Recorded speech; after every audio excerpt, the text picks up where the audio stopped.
నమస్తే, నేను మీ Gopi. Welcome back to our channel. మీరు మన వచ్చరికి పొలిటికల్ అనలిస్ట్ ఇమ్మంది రామారావు గారు ఉన్నారు. సార్ నమస్తే. సార్ నమస్తే బాబు. సార్ గెలిచి కేవలం 5-6 రోజులు అవుతుంది, ఇంకా గవర్నమెంట్ కూడా ఫామ్ చేయలేదు. ఇంతలోనే పోర్ట్ఫోలియోల మధ్య బాగా గొడవలు జరుగుతుందంట. నాకు ఆ మంత్రి కావాలి, నీకు ఈ మంత్రి కావాలని ఆ జనసేన పార్టీ అదేవిధంగా టీడీపీ పార్టీ మధ్య వర్గపోరైతే బాగా నడుస్తుందంట. జనసేనకి కేవలం ఒక్క మంత్రి స్థానం వచ్చే అవకాశాలు అయితే కనిపిస్తున్నాయంట. సో దీంట్లో ఎంత నిజం ఉంది సార్? ఇవన్నీ ప్రచారాలండి, అన్ని ప్రచారాలు అన్నమాట. అంటే నీలి వార్తలు అంటారు కదా, అటువంటి నీలి వార్తలు అన్నమాట. మరి ఇక్కడ మొదట వచ్చింది ఏంటంటే జనసేన నాయకులు తెలుగుదేశం పార్టీ వాళ్ళ మీద కొంచెం దాడి చేశారని వచ్చింది. అప్పుడు వరమ గారు సంజాయిషి ఇచ్చారు. దాడి చేసింది జనసేన కాదు, జనసేన అని పిలువబడే వాళ్ళు దాడి చేశారు, ఇది క్లియర్ అన్నాడు. తర్వాత ఏమైందంటే ఇప్పుడు తాజాగా ఉంటున్నటువంటి వార్తల్లో ఉన్నటువంటి వేడి సమాచారం ఏంటంటే ఆయన తెలుగుదేశం వాళ్ళకి అన్ని ముఖ్యమైనటువంటి అంటే పోస్టులు ఇస్తున్నారు, జనసేన పార్టీని అంతగా పట్టించుకోవటం లేదు అని ఒకటి. రెండోది ఏంటంటే ఉప ముఖ్యమంత్రి పదవి మీద లోకేష్ ఫైర్ అయ్యాడని ఇలా ఉంటుందన్నమాట.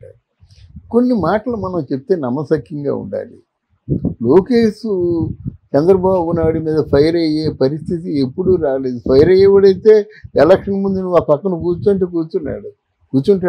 నేను 4 సంవత్సరాలు నేను కష్టపడిన పెట్టి ఎలక్షన్ ముందు నేను కూర్చోడేటంటే ఫైర్ అయ్యేవాడు కదా, అంతే కదా.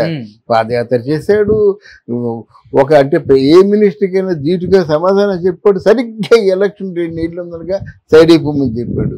అప్పుడే పెద్ద గొడవ జరిగేది. కనుక ఇవన్నీ పుక్కుటి పురాణాలు, కల్పనలు అన్నమాట, ఫిక్షన్స్ ఇవన్నీ.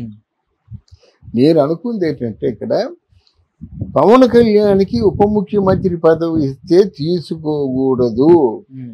తీసుకున్నప్పుడు కూడా ఇండిపెండెంట్ గా ఉన్నటువంటి అంటే ఉప ముఖ్యమంత్రి పదవి అంటే అది నాకు ఎందుకో వీళ్ళు అంటున్నారు అన్ని ప్రోటోకాల్స్ ఉంటాయి, అన్ని ఉంటాయి, కానీ డిసైడింగ్ అథారిటీ ముఖ్యమంత్రి కదా. పక్కనే ఉండొచ్చు, ఫోటోలు ఇవ్వచ్చు, బొకేలు ఇవ్వచ్చు, అందరికీ నమస్కారాలు పెట్టవచ్చు, కానీ నిర్ణయం సంతకం సీఎం అది లేని పదవి ఎందుకు? మనకి ఇండిపెండెంట్ గా ఒక హోమ్ ఇచ్చినట్టయితే ఆ ఉప ముఖ్యమంత్రి అనే గౌరవం ఉంటుంది, అంటే సీఎం పక్కన స్థానం ఉంటుంది. ఇక్కడ మొత్తం ఎంటైర్ ఆంధ్రప్రదేశ్ ఆయన తాలూకు పిడికిట్లో ఉంటుంది. తర్వాత ఆయనకున్న నీతి నిజాయితీకి, హానెస్టీకి మొత్తం ఒకసారి ఆంధ్రప్రదేశ్ని ఒక దారిలో పెడతాడు, గాడిలోకి వస్తుంది. అది లేకుండా ఇస్తే మాత్రం ఒప్పుకోకూడదు. తర్వాత ఏంటంటే ఈ రోజు కూటమి గెలవడానికి ప్రధానమైనటువంటి కారకుడు జనసేన పవన్ కళ్యాణ్. నీకు 21 సీట్లు ఉంది ఏంటంటే 40 సీట్లు ఇస్తే 40 సీట్లు కూడా గెలిచేవాడు ఈరోజు పవన్ కళ్యాణ్. త్యాగం చేశాడు. 24 ఇస్తే 24 కూడా త్యాగం చేశాడు. అంటే నీకు 21 సీట్లు వస్తే 3 సీట్లు తీసుకోమని చెప్తావా? మరి త్యాగానికి వాల్యూ ఏముంది? జన సైనికులు కష్టానికే వాల్యూ ఉంది అంటారు కదా. లింగు అనుకొని 3 సీట్లు ఇచ్చినట్టయితే వారే హ్యాపీగా ఫీల్ అవుతారు. జనసేన వాళ్ళ తాలూకు కష్టానికి ప్రాధాన్యత ఇవ్వాలి తప్పకుండా. నామినేటెడ్ పోస్టులు కూడా తెలుగుదేశం పార్టీకి ఎన్ని ఇస్తారో ఈ జనసేన పార్టీకి కూడా ఇంచుమించు 1/3 ఇవ్వాలన్నమాట. ఇవ్వకపోతే చాలా గొడవలు అవుతాయి. అంటే ఇప్పుడే విడిపోతారని నేను చెప్పను, కానీ బట్ ఒక 2-3 సంవత్సరాలు పోయిన తర్వాత ఎలాగా ఎవరు వ్యూహాలు వాళ్ళకు ఉంటాయి. అసలు ముందు వీళ్ళు గలబా జరిగితే మనమే అడుగుతాం, మీరు ఏమనుకోని మీరు గద్దెనెక్కారా మీరు? అంటే ప్రజాస్వామ్య పరిరక్షణ కోసం మేము వస్తున్నామన్నారు, పరిపాలన గాడిలో పెట్టేది మేము వస్తున్నామన్నారు, పరిశ్రమలు, యువత, ఉద్యోగాలు ఇవన్నీ కూడా సరైన సక్రమమైన మార్గంలో ఉంచడానికి మేము వస్తున్నామన్నారు. ముఖ్యంగా ఐటీ ఫీల్డ్ మరో హైదరాబాద్ చేస్తామని, హైదరాబాద్ నేనే చేశాను, ఇక్కడ కూడా నేనే చేస్తానని మీరు మాట్లాడుతూ వస్తున్నారు. కనుక ఇవన్నీ రేపొద్దున చేయకపోయినట్టయితే జనం నిలదీరండి. తర్వాత ఇంకొక విషయం మర్చిపోకూడదు. జగన్మోహన్ రెడ్డి తాలూకు మెంటాలిటీ ఎలాంటిదంటే నేను ఓడిపోతే ఓడిపోయాను, వాళ్ళ పరిపాలన మాత్రం సక్రమంగా సాగకూడదు అని ఆయన తాలూకు రాజకీయ కుట్రలు ఎప్పుడూ ఉంటాయి. ఈరోజు గెలవగానే మోదీ కావలించుకోగానే ఒక ఫ్లవర్ బొకే ఇచ్చే కానీ మీరు పొంగిపోయి మీ దారిని మీరు వచ్చేసారు. అది కాదు కావాల్సింది, ఆ ముందు వ్యూహం కావాలి కదా. ఈ గొడవలన్నీ ఎలా జరుగుతున్నాయి, రేపు ఇంతకంటే పెద్ద గొడవలు జరుగుతాయి. గొడవలు జరిగేసి జనసేన వాళ్ళు గాయపడినట్టయితే తెలుగుదేశం వాళ్ళు గాయపడినట్టయితే జనసేన వాళ్ళు. ఇదే మనుషులు కొనేస్తారండి. అవసరమైతే మనుషులను కొనేస్తారు. వాళ్ళు గలాభా సృష్టించాలి. ఎలక్షన్ ముందు ఎలాగైతే గలాభా సృష్టించాడో అలా గలాభా సృష్టించారన్నమాట. దానికోసం ప్లాన్ వేసుకోండి.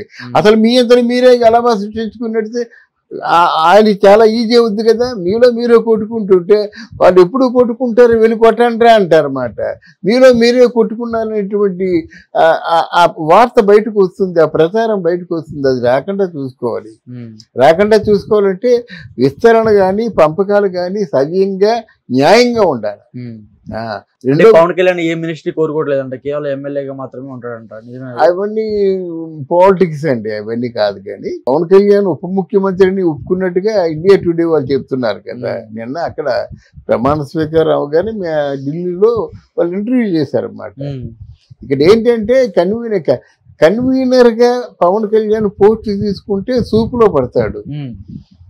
ఆయన కొంచెం దీన్ని సస్టైన్ చేసి పరిపాలనా సౌలభ్యాన్ని ఆకలింపు చేసుకొని శభాష్ పవన్ కళ్యాణ్ వచ్చిన తర్వాత చాలా వచ్చింది, చాలా మనకి ప్రజలు మేలు చేశాడనే పేరు సంపాదించుకున్న తర్వాత ఇంకా నీ బోడంత వయసు ఉంది, నెక్స్ట్ టైం కన్వీనర్గా వెళ్ళు.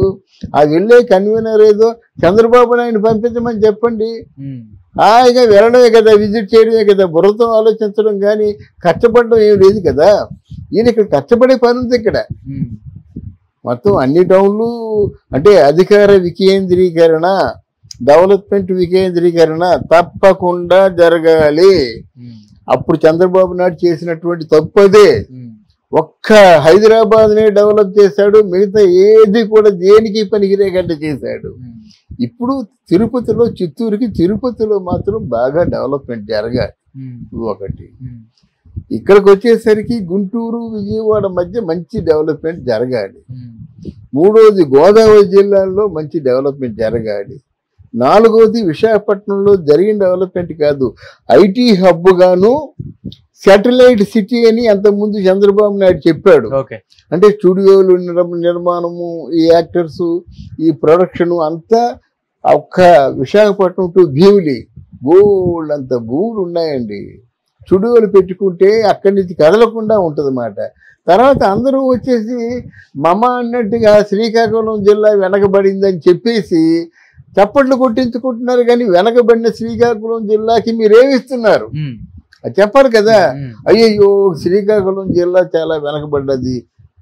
అందువలన ఏదైతే వెనకబడ్డాయో, ఎక్కడైతే పరిశ్రమలు లేవో, ఎక్కడైతే అభివృద్ధి లేదో, ఎక్కడైతే అన్ఎంప్లాయీస్ బాగా పేరుకుపోయినారో వాడి మీద శ్రద్ధ చేయాలన్నమాట. ఇదేదో పదవి అంటే స్వీకారం అనుకుంటే పొరపాటు, ఇది ముళ్ళ కిరీటం. ఏమాత్రం తప్పిదం చేసినప్పుడు కూడా మిమ్మల్ని ఏకేస్తారు, మనమే ఏకుతాం. చంద్రబాబు నాయుడు ఏంటంటే తెలుగుదేశం వాళ్ళకి ఇవ్వండి, కానీ జనసేన పార్టీ లేకపోతే ఈ రోజు కూటమి లేదు. అరే బాబు ఎవరినైనా నమ్ముతాను కానీ చంద్రబాబు నాయుడు నమ్మని నెత్తుకొడుకున్నాడు మోదీ. వీళ్ళిద్దరినీ కలిపి కూటమిగా ఏర్పరిచినటువంటి ఘనత ఉంది కదా. దానివల్ల ఏమయ్యారు, ఎప్పుడైతే జనసేన పవన్ కళ్యాణ్ వచ్చాడో అప్పుడు వాయిస్ పెరిగింది చంద్రబాబుకి. ఎప్పుడైతే కూటమి ఉందో ఆ కూటమి ఇక్కడ మోదీ గవర్నమెంట్ లో ట్రంప్ కార్డ్ అయింది మాట. అక్కడ నితీష్ను ఇద్దరు కలవకపోతే ఏముంది, మోదీ మళ్ళీ అన్వేషణే కదా, విధుగులాటే కదా. అందువలన ఇటువంటి తగాదాలు ఉన్నాయి, ఒకరికొకరు కొట్టుకుంటున్నారు, తిట్టుకోవటానికి ప్రమాణ స్వీకారమే కాలేదు. ఎందుకు గొడవలు వస్తాయి చెప్పండి. వాళ్ళు ఇచ్చిన సీట్లు మనకు సరిపోకపోతే జనసేన వాళ్ళు తెలుగుదేశం వాళ్ళు కానీ, తెలుగుదేశం వాళ్ళు జనసేన వాళ్ళు కానీ వేలు చూపించి ప్రశ్నించడానికి మనకు ఆస్కారమే లేదు కదా. ఆ 12వ తారీఖున వాళ్ళు ఎవరెవరిని ఎలాగ ఎంపిక చేస్తారో, ఏ శాఖలు ఇస్తారో, అసంతృప్తులు ఎందరో, తర్వాత నెక్స్ట్ ఆల్టర్నేటివ్ ఉంటుంది కదా, మినిస్టర్స్ ఎన్హాన్స్మెంట్ ఉంటుంది. ఎమ్మెల్సీలను ఎంతమందిని తీసుకుంటారో, వాళ్ళకి ఎవరిని మినిస్టర్లుగా మళ్ళీ వాళ్ళు ఎంపిక చేసుకుంటారో ఇవన్నీ ముందుంది. Okay sir, thank you sir. Thank you.